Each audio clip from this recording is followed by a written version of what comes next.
வணக்கம். நீங்கள் நடந்து கொண்டிருப்பது சமூகத்தின் இன்றைய பிரதான செய்திகளுடன். செய்திகளுக்காக உங்களுடன் இணைந்து கொள்ளும் நான் இராசரத்தினம் மௌசன். விரிவான செய்திகளுக்குள் செல்லும் முன்னர் முதலில் தலைப்புச் செய்திகள். 25,000 மெட்ரிக் டன் உரத்துடன் நாளை இலங்கை வரும் கப்பல். புதைக்கப்பட்ட சடலத்திலிருந்து தலையை விட்டுச் சென்ற பயங்கரம். வவுனியாவில் பரபரப்பு சம்பவம். பணி பகிஷ்கரிப்பால் ஸ்தம்பித்த வைத்தியசாலைகள் சிகிச்சை பெற வந்து ஏமாற்றத்துடன் திரும்பும் நோயாளர்கள். பணி பகிஷ்கரிப்புக்கு விசேட வைத்தியர்கள் ஆதரவில்லை. தொடரும் பணிகள். நீதிமன்றத்தின் ஊடாக பிரச்சினைகளை தீர்க்குமாறு சவால் விடுத்த சுகாதார அமைச்சர். கொழும்பின் நீர்வட்டு நேரத்தை குறைக்க நடவடிக்கை. தீர்வு கிடைக்காவிடின் போராட்டம். பெட்ரோலிய விநியோகஸ்தர்கள் சங்கம் எச்சரிக்கை. உயர்தர பரீட்சையில் சாதித்த யாழ் இந்து மாணவன் திடீர் மரணம். போருக்கு மத்தியில் ஹார்மோஸ் நீரினை கடந்த பிரான்ஸ் ஜப்பான் கப்பல்கள். பண்டிகை காலத்தில் அதிகரிக்கும் சைபர் மோசடிகள் விடுக்கப்பட்டுள்ள எச்சரிக்கை.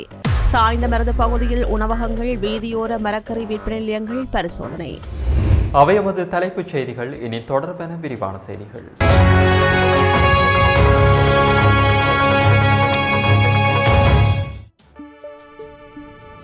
Fourth Monkey Connect coming soon. 25,000 metric ton உரத்தை ஏற்றி வரும் கப்பல் ஒன்று நாளைய தினம் நாட்டிற்கு வந்து சேரும் என கமத்தொழில் மற்றும் கால்நடை வளர்ப்பு பிரதி அமைச்சர் நாமல் கருணாரத்ன தெரிவித்துள்ளார். தற்போதைய உலகளாவிய சூழ்நிலையால் எழும் உரச்சவால்களை வெற்றிகரமாக சமாளிக்கும் திறன் அரசாங்கத்துக்கு உள்ளது என்று அவர் தெரிவித்துள்ளார். பெரும்போகத்தின் தொடக்கத்திலேயே விவசாய சமூகத்தினரிடையே உரம் குறித்த கவலைகள் எழுந்த போதிலும் நாட்டில் தற்போதுள்ள தேவையை விட அதிகமான ஃபெட்டஸ், முரியேட் மற்றும் ட்ரிபிள் சூப்பர் பாஸ்போர்ட் உரங்கள் கையிருப்பில் உள்ளதாக பிரதியமைச்சர் சுட்டிக்காட்டினார். யூரியா உரம் தொடர்பான ஒரு சிறிய சிக்கல் ஏற்பட வாய்ப்புள்ளதை ஒப்புக்கொண்டாலும் நெல் சாகுபடிக்கு தேவைப்படுகின்ற 80,000 மெட்ரிக் டன்களுடன் ஒப்பிடுகையில் நாட்டில் ஏற்கனவே கிட்டத்தட்ட 1,00,000 மெட்ரிக் டன்கள் போதுமான அளவில் கையிருப்பில் உள்ளதாக அவர் குறிப்பிட்டார். உப பயிர்கள் மற்றும் மேலதிக பயிர்களை கருத்தில் கொள்ளும் போது மேலதிக தேவைகள் ஏற்படக்கூடும் என்பதால் அதனை பூர்த்தி செய்வதற்காகவே நாளை 25,000 டன் உரமடங்கிய கப்பல் நாட்டை வந்தடைய உள்ளதுடன் மேலும் பல உரக்கப்பல்களை கொண்டு வருவதற்கு ஏற்கனவே கட்டளைகள் பிறப்பிக்கப்பட்டுள்ளதாகவும் அவர் குறிப்பிட்டார். V T cash and carry V T super ஸ்டோரின் கல்யாணி அன்னபூரணி பிராண்டில் அன்றாட வாழ்க்கையின் அனைத்து பொருட்களையும் ஒரே இடத்தில் பெற்றுக்கொள்ள வீட்டி கேஷ் அண்ட் கரி பாரிஸின் லாட்சப்பல். வவுனியா மகாரம்பைக்குளம் பகுதியில் புதைக்கப்பட்ட சடலம் ஒன்றிலிருந்து தலையை அகற்றி எடுத்து சென்ற சம்பவம் பெரும் பரபரப்பை ஏற்படுத்தியுள்ளது. சம்பவம் தொடர்பில் மேலும் தெரிய வருகையில் வவுனியா மகாரம்பைக்குளம் பகுதியில் 3 மாதங்களுக்கு முன்னர் இளம் குடும்பஸ்தர் ஒருவர் மரணமடைந்திருந்தார். அவரது சடலம் மரண விசாரணைகளின் பின்னர் கருப்பணிச்சான்குளம் மயானத்தில் புதைக்கப்பட்டிருந்தது. தற்போது புதைக்கப்பட்ட இடத்தை மீண்டும் தோண்டி அதிலிருந்து உயிரிழந்தவரின் தலையை இனந்தெரியாத நபர்கள் அகற்றிச் சென்றுள்ளதாக அவரது பெற்றோர்கள் தெரிவித்துள்ளனர். இந்நிலையில் அதே பகுதியில் அண்மையில் உயிரிழந்த ஒருவரின் இறுதிச் சடங்கு மயானத்தில் இடம்பெற்றுள்ளது. இதன்போது அந்த பகுதியிலிருந்து துர்நாற்றம் வந்துள்ளது. இதனையடுத்து பொதுமக்கள் சென்று அந்த பகுதியை பார்வையிட்டனர். அதன் பின்னர் விடயம் தெரிய வந்துள்ளது. இந்நிலையில் அவரது பெற்றோர்களால் வவுனியா போலீஸ் நிலையத்தில் முறைப்பாடு பதிவு செய்யப்பட்டுள்ளது. சம்பவம் தொடர்பாக வவுனியா குற்றப்பிரிவு போலீசார் தீவிர விசாரணைகளை முன்னெடுத்துள்ளனர். இது உயிரிழந்தவரின் தாய் குறிப்பிட நாங்கள் மாரம்பகுளத்தில் தான் வதிப்பிடம் நாங்கள் வதிப்பிடம் கொண்ட நாங்கள் மாரம்பகுளத்தில் தான் என் பிள்ளை பிறப்பிடமும் வளப்பிடமும் மாரம்பகுளமாக தான் இருந்தது. இப்போ கொஞ்ச நாளுக்கு முதல் 2005ஆம் ஆண்டு 25ஆம் ஆண்டு என் பிள்ளை மரணம் அடைஞ்சார். என் பிள்ளைக்கு அடக்கம் பண்ணப்பட்ட இடத்துல போய் பார்க்கும்போது ஒரு சித்த வீட்டுக்கு போயிட்டு போன இடத்துல தான் அந்த பிள்ளைய கொண்டு அடக்கம் பண்ண இடத்துல இந்த பிள்ளைக்கு வாடை அடிக்குதுன்னு சொல்லி அந்த இடத்த போய் பார்க்கும்போது என்ன மணக்குதுன்னு சொல்லி அந்த புதக்குழியை பார்க்கும்போது என் பிள்ளையோட புதக்குழியை கிண்டி என் பிள்ளைய எடுத்து தலையை துண்டாடி தலையை மட்டும் எடுத்து போட்டு அதை அப்படியே போட்டுட்டு அதை தாக்கவும் இல்லை ஒன்றும் இல்லை அதை அப்படியே போட்டுட்டு போயிட்டாங்க. தலையை மட்டும் எடுத்துக்கிட்டு என் பிள்ளைக்கு நடந்த சம்பவம் வேறு யாருக்குமே நடக்கக்கூடாது. இந்த கருப்பிஞ்சாங்குள சுடலையில் இப்படி ஒரு துர்ப்பாக்கியமாக நடந்த சம்பவம் என் பிள்ளைக்கு நடந்த அநீதி வேறு யாருக்குமே நடக்கக்கூடாது. கடைசியும் முதலுமா இது மட்டுமே இருக்கணும். வேறு எந்த பிள்ளைகளுக்கும் இப்படி ஒரு துர்ப்பாக்கியம் நடக்கக்கூடாது. மிக தாழ்மையுடன் கேட்குறேன். இதுக்கு நடவடிக்கை எடுக்குமாறு உரிய நடவடிக்கை எடுக்குமாறு அதிகாரிகளையும் கேட்குறேன். போலீஸ் அதிகாரிகளும் ரிப்போர்ட்டர்களையும் கேட்குறேன். இது என் பிள்ளைக்கு நடந்த அநீதி வேறு ஒரு ஆட்களுக்கு நடக்கக்கூடாது மிக தாழ்மையுடன் கேட்டு அரசாங்க மருத்துவ அதிகாரிகள் சங்கம் இன்று முன்னெடுத்துள்ள 24 மணி நேர அடையாள பணி பகிஷ்கரிப்பு காரணமாக கிண்ணியா தள வைத்தியசாலையின் செயல்பாடுகள் ஸ்தம்பிதமடைந்ததுடன் சிகிச்சைகளுக்காக வருகை தந்த நோயாளர்கள் பாரிய சிரமங்களுக்கு உள்ளாகினர். இன்று காலை முதல் ஆரம்பமான இந்த போராட்டத்தினால் கிண்ணியாதள வைத்தியசாலையின் வெளி நோயாளர் பிரிவு எந்தவிதமான வைத்திய சேவைகளுமின்றி முடங்கி காணப்பட்டன. தூர இடங்களிலிருந்து வருகை தந்த பிற நோயாளர்கள் வைத்தியர்கள் பணியில் இல்லாத காரணத்தினால் ஏமாற்றத்துடன் வீடு திரும்பியதை காண முடிந்தது. எனினும் நோயாளர்களின் நலன் கருதி அவசர சிகிச்சை பிரிவு மற்றும் அவசர சத்திர சிகிச்சை சேவைகள் மாத்திரம் வழக்கம் போல் இயங்கின. வைத்தியர்களின் இடமாற்ற செயல்முறை அரசியலமயமாக்கப்படுவதாக கூறப்படுவதை கண்டித்து அரச மருத்துவ அதிகாரிகள் சங்கம் இந்த வாரம் ஏற்கனவே 2 முறை அடையாள வேலைநிறுத்த போராட்டத்தில் ஈடுபட்டுள்ளது.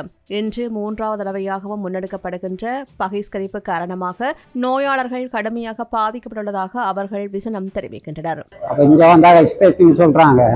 அப்ப நிறைய பேர் வந்து இப்படி திரும்பி போறாங்க. நாங்க கஷ்டப்பட்ட மக்கள், அதால நாங்க என்ன செய்யறது?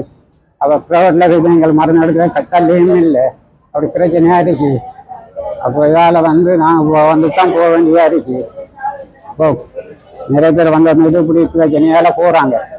எப்படியாவது இது அரசாங்கம் தான் இதை பார்க்கணும். ஏதாவது ஒரு உதவிகள் செய்யுங்க, எல்லாம் ஏழை மக்கள். மன்னார் மாவட்ட பொது வைத்தியசாலை வைத்தியர்களும் தொழிற்சங்க போராட்டத்தில் ஈடுபட்ட நிலையில் கடமைக்கு சமூகம் அளிக்கவில்லை. மன்னார் மாவட்ட பொது வைத்தியசாலையில் இன்றைய தினம் மருந்து கட்டுதல் மற்றும் ஊசி போடுகின்ற நடவடிக்கைகள் இடம்பெற்றதோடு அவசர நோயாளர்களை விடுதியில் அனுமதிக்கும் நடவடிக்கை மாத்திரம் இடம்பெற்றது. வேறு எந்த வைத்திய சேவைகளும் இடம்பெறவில்லை. இதனால் மன்னார் மாவட்ட பொது வைத்தியசாலைக்கு சிகிச்சைக்காக வந்த மக்கள் பல்வேறு அசௌகரியங்களுக்கு முகம் கொடுத்தனர். மேலும் தூர இடங்களிலிருந்து வைத்தியசாலைக்கு சிகிச்சைக்காக வந்த பலதரப்பட்டவர்களும் பல்வேறு அசௌகரியங்களுக்கு முகம் கொடுத்ததோடு தொடர்ச்சியாக வைத்தியர்களின் இவ்வாறான மனிதாயமான நடவடிக்கைகளுக்கு மக்கள் தமது எதிர்ப்பை தெரிவித்தனர். அரச வைத்திய அதிகாரிகள் சங்கம் இன்று காலை முதல் ஆரம்பித்துள்ள பணி பகிஷ்கரிப்புக்கு தங்களது ஆதரவு இல்லை என விசேட வைத்திய நிபுணர்கள் சங்கம் தெரிவித்துள்ளது. விசேட வைத்திய நிபுணர்கள் வழமை போன்று தங்களுடைய கடமைகளை முன்னெடுப்பார்கள் என்றும் வைத்தியசாலைகளின் விசேட மருத்துவ சேவைகள் தொடர்ச்சியாக முன்னெடுக்கப்படும் என்றும் அந்த சங்கத்தின் செயலாளர் விசேட வைத்திய நிபுணர் ஆர் ஞானசேகரம் குறிப்பிட்டுள்ளார். அத்துடன் மேலதிக பயிற்சி பெறுகின்ற விசேட வைத்தியர்களும் இந்த பணி பகிஷ்கரிப்பிற்கு ஆதரவு வழங்கப் போவதில்லை என்றும் அவர் மேலும் தெரிவித்தார். விசேட வைத்திய நிபுணர்கள் சங்கத்தில் சுமார் 2300 வைத்தியர்கள் உள்ளதாகவும் அவர்கள் அனைவரும் வழமை போன்று கடமையில் ஈடுபடுவதாகவும் தெரிவித்துள்ள அவர் ஒரு கொள்கை ரீதியாக விசேட வைத்தியர்கள் பணி பகிஷ்கரிப்பு ஈடுபடுவதில்லை என்றும் கூறினார். விசேட வைத்தியர்களுக்கும் பல்வேறு பிரச்சனைகள் உள்ள போதிலும் நோயாளிகளின் உயிரை பணயம் வைத்து போராட்டத்தில் ஈடுபடுவது தங்களது கொள்கையல்ல என்றும் அவர் மேலும் குறிப்பிட்டார். மருத்துவ பயிற்சிகளை நிறைவு செய்த வைத்தியர்களுக்கு நியமனம் வழங்கும் நடைமுறைக்கு எதிர்ப்பு தெரிவித்து அரசு வைத்திய அதிகாரிகள் சங்கம் முன்னெடுத்துள்ள பணி புறக்கணிப்பானது பேச்சுவார்த்தை நடத்துவதற்கு அடிப்படையற்ற ஒன்று என சுகாதார அமைச்சர் நலிந்த ஜெயதிச தெரிவித்துள்ளார். எனவே இதில் ஏதேனும் சிக்கல்கள் காணப்படும் நோயாளிகளின் உயிரை பிணை கைதிகளாக்காமல் நீதிமன்றத்தினூடாக பிரச்சினைகளை தீர்த்துக் கொள்ளுமாறு அவர் அரச வைத்திய அதிகாரிகள் சங்கத்திற்கு அறிவித்துள்ளார். அரச வைத்திய அதிகாரிகள் சங்கத்தின் தொழிற்சங்க நடவடிக்கை குறித்து இன்று கருத்து தெரிவிக்கையில் அவர் இவ்வாறு குறிப்பிட்டார். அங்கு அவர் மேலும் தெரிவிக்கையில், நியாயமான காரணங்களுக்காக பணி புறக்கணிப்பு முன்னெடுக்கப்படுமாயின் எம்மால் பேச்சுவார்த்தை நடத்த முடியும். ஆனால் இது விவாதிப்பதற்கு கூட விடயம் ஏதுமில்லாத அடிப்படையற்ற ஒரு பணி புறக்கணிப்பாகும். என்னுடன் பிரச்சனை இருக்குமாயின் எனக்கு சவால் விடுங்கள். அதற்கு சிறந்த வழி நோயாளிகளின் உயிர்களை இதில் சிக்க வைக்காமல் அவர்களை இதிலிருந்து விடுவிப்பதாகும். பயிற்சி நியமனங்களை வழங்குவது சட்டவிரோதமானது என்று கருதினால் சிறந்த வழி எனக்கு எதிராக நீதிமன்றம் செல்வதாகும். அப்போது நான் ஒரு தரப்பாகவும் நீங்கள் ஒரு தரப்பாகவும் இருந்து இந்த பிரச்சனையை தீர்த்துக் கொள்ள முடியும். எனவே அமைச்சருடன் உள்ள முரண்பாட்டிற்காக மக்கள் மீது பாரத்தை சுமத்த வேண்டாம் என்றும் தெரிவித்தார். இதேவேளை பயிற்சி வைத்தியர்கள் அரசாங்க சேவையில் இணைவதற்காக விண்ணப்பிப்பதற்கு வழங்கப்பட்டிருந்த கால அவகாசம் இன்று நண்பகல் 12 மணியுடன் நிறைவடைந்திருந்த நிலையில் எந்த காரணம் கொண்டும் நீடிக்கப் போவதில்லை என்று அமைச்சர் ஏற்கனவே வலியுறுத்தியிருந்தார். இதற்கமைய இனிமேல் தாமதமாக விண்ணப்பித்தாலும் அரசாங்க வைத்தியசாலைகளில் பணியாற்றுவதற்கோ அல்லது சம்பளம் பெறுவதற்கோ வாய்ப்பு கிடைக்காது என்றும் சுகாதார அமைச்சர் மேலும் தெரிவித்தார். கொழும்பின் பல பகுதிகளில் முன்னெடுக்கப்படும் நீர்வட்டு காலத்தை குறைப்பதற்கு கவனம் செலுத்தப்பட்டுள்ளதாக தேசிய நீர் வழங்கல் மற்றும் வடிகாலமைப்பு சபை அறிவித்துள்ளது. தற்போதைய சூழ்நிலையில் முன்னெடுக்கப்படும் நீர்வட்டு நேரத்தை 8 அல்லது 12 மணித்தியாலங்கள் வரையில் குறைப்பது குறித்து அவதானம் செலுத்தப்பட்டுள்ளதாக அதன் தலைவர் பொறியியலாளர் சந்தன பண்டார குறிப்பிட்டார். வறட்சியான வானிலைக்கு மத்தியில் நீர் வளங்களில் ஏற்பட்டுள்ள பாதிப்புகளை கருத்தில் கொண்டு பாதுகை, கோமாகம, பெலன்பத்தை மற்றும் பன்னிப்பிட்டி ஆகிய பகுதிகளுக்கு 3 நாட்களுக்கு ஒருமுறை நீர்வளங்களை தற்காலிகமாக நிறுத்த நீர்வளங்கள் சபை தீர்மானித்திருந்தது. எவ்வாறாயினும் 24 மணித்தியாலங்கள் நீர்வளங்கள் நிறுத்தப்படுவதால் நுகர்வோருக்கு ஏற்படுகின்ற சிரமங்களை கருத்தில் கொண்டு அந்த நேரத்தை 18 மணித்தியாலங்களாக குறைக்க நடவடிக்கை எடுப்பதாக சபை நேற்று அறிவித்திருந்தது. தற்போது அந்த கால அளவை மேலும் குறைப்பது குறித்து சபையின் கவனம் திரும்பியுள்ளது. இதேவேளை கொழும்பு மாவட்டத்தில் நீர் வளங்களில் மேலும் தடைகள் ஏற்பட்டால் பவுசர்கள் மூலம் நீரை வழங்குவதற்கான விசேட வேலை திட்டம் ஒன்று முன்னெடுக்கப்பட்டு வருவதாக தேசிய நீர் வளங்கள் மற்றும் வடிகால் ஆய்வு சபை தெரிவித்துள்ளது. இதற்கமைய ஏனைய மாவட்டங்களின் சபையின் கீழ் உள்ள நீர் பவுசர்களை கொழும்புக்கு கொண்டுவர நடவடிக்கை எடுக்கப்பட்டுள்ளதாக அதன் தலைவர் பொறியியலாளர் சந்தன பண்டார குறிப்பிட்டார். நீர் வளங்களில் ஏற்பட்டுள்ள தடைகள் காரணமாக இதுவரையில் சுமார் 20,000 நீர் இணைப்புகள் பாதிக்கப்பட்டுள்ளதாகவும் பொறியியலாளர் சந்தன பண்டார மேலும் தெரிவித்தார். பெட்ரோலிய விநியோகஸ்தர்கள் சங்கம் இலங்கை பெட்ரோலிய கூட்டுத்தாபனத்தின் தலைவருக்கு கடிதம் அனுப்பியுள்ளது. பெட்ரோலிய விநியோகஸ்தர்களுக்கு வழங்கப்படுகின்ற தள்ளுபடிகள் அதிகரிப்பு உள்ளிட்ட தாங்கள் சந்திக்கும் பிரச்சினைகள் குறித்தே கடிதம் அனுப்பியுள்ளது. அந்த சங்கத்தின் தலைவர் ஷெல்டன் பெர்னாண்டோ தங்களது கோரிக்கைகளுக்கு நாளை மறுநாளுக்குள் உரிய பதில் வழங்கப்படாவிட்டால் பெட்ரோலிய கழகம், அமைச்சகம் மற்றும் ஜனாதிபதி செயலகம் ஆகியவற்றின் முன்பாக போராட்டத்தில் ஈடுபடுவோம் என்றும் தெரிவித்தார். யாழ்ப்பாணத்தில் அதிஉயர்ந்த மற்றும் நவீன வசதிகளுடனான டில்கோ ப்ளூ ஓஷன் நிறுவனத்தின் மூலம் வழங்கும் யாழ் ராயல் பேலஸ். உயர்தர பரீட்சையில் சிறந்த பெறுபேறு பெற்ற மாணவன் ஒருவர் இன்று சனிக்கிழமை காலை உடல்நலக்குறைவு காரணமாக உயிரிழந்த சம்பவமானது யாழ்ப்பாணத்தில் பெரும் சோகத்தை ஏற்படுத்தியுள்ளது.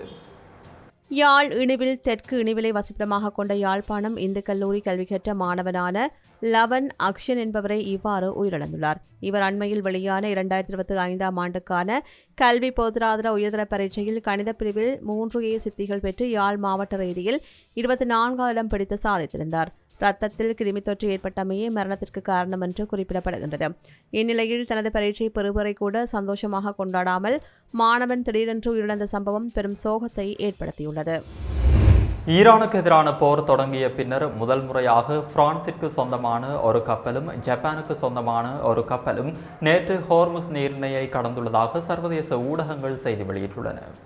ஐக்கிய நாடுகள் சபையின் வீட்டோ அதிகாரம் கொண்ட நாடான பிரான்ஸை ஈரான் ஒரு எதிரி நாடாக கருதவில்லை என்பதையே இது காட்டுகின்றது என்று சர்வதேச ஆய்வாளர்கள் தெரிவித்துள்ளனர். ஹார்மோஸ் நீரிணை வழியாக தமது கப்பல்கள் பாதுகாப்பாக பயணிக்க அனுமதி கிடைக்கும் என்று பிலிப்பைன்ஸ் தெரிவித்துள்ளது. பிலிப்பைன்ஸ் மற்றும் ஈரான் இடையிலான பேச்சுவார்த்தைகள் மிகவும் பயனுள்ளதாகவும் நம்பிக்கையுடனும் அமைந்ததாக அந்த நாட்டு வெளியுறவு அமைச்சர் தெரேசா லாசாரே குறிப்பிட்டார். இதன் மூலம் பிலிப்பைன்ஸ் கொடியுடன் கூடிய கப்பல்கள், எரிசக்தி வளங்கள் மற்றும் பிலிப்பைன்ஸ் மாலுமிகளுக்கு பாதுகாப்பான மற்றும் தடையற்ற பயணத்தை வழங்க ஈரான் உறுதியளித்துள்ளதாக சர்வதேச ஊடகங்கள் செய்தி வெளியிட்டுள்ளன. பண்டிகை காலங்களில் தொலைபேசிகளூடாக முன்னெடுக்கப்படும் சைபர் மோசடிகள் அதிகரித்து வருவதாக இலங்கை கணனி அவசர பதிலளிப்பு நிலையம் எச்சரிக்கை விடுத்துள்ளது.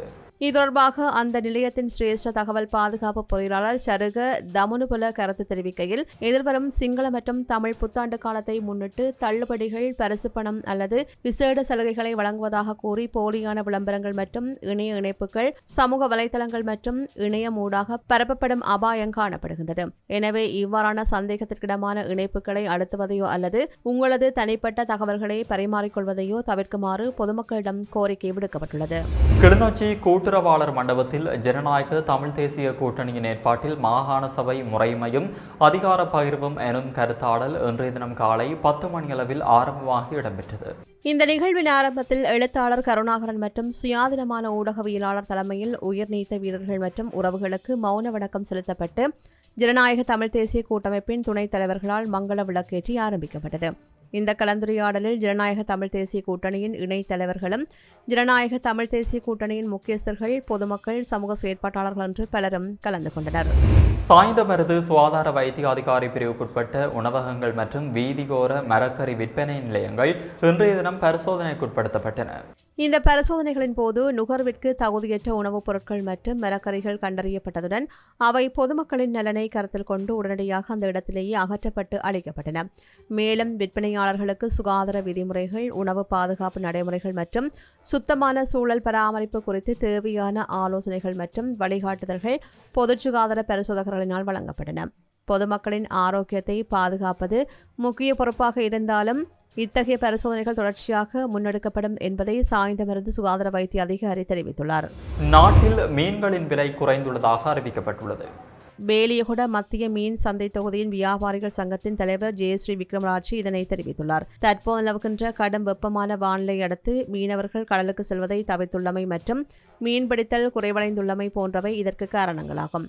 இதன்படி மீன் கிலோ ஒன்றுக்கு 800 முதல் 1500 ரூபாவிற்கு விற்பனை செய்யப்படுவதாக பேலியகுட மத்திய மீன் சந்தை தொகுதி வியாபாரிகள் சங்கத்தின் தலைவர் தெரிவித்துள்ளார். வவுனியாவில் கஞ்சாவுடன் 2 போலீசாரை கைது செய்துள்ளதாக இரட்டை பெரியகுளம் போலீசார் தெரிவித்தனர். இரட்டை பெரியகுளம் போலீசாருக்கு கிடைத்த ரகசிய தகவலின் அடிப்படையில் விற்பனைக்காக 1 கிலோ 970 கிராம் கஞ்சாவினை கொண்டு சென்ற வேளை 2 போலீசாரை கைது செய்துள்ளதுடன் அவர்களிடம் இருந்த கஞ்சாவும் கைப்பற்றப்பட்டது. கைது செய்யப்பட்ட இருவரையும் நீதிமன்றத்தில் முன்னிலைப்படுத்த நடவடிக்கை எடுத்துள்ளதாக போலீசார் மேலும் குறிப்பிட்டனர்.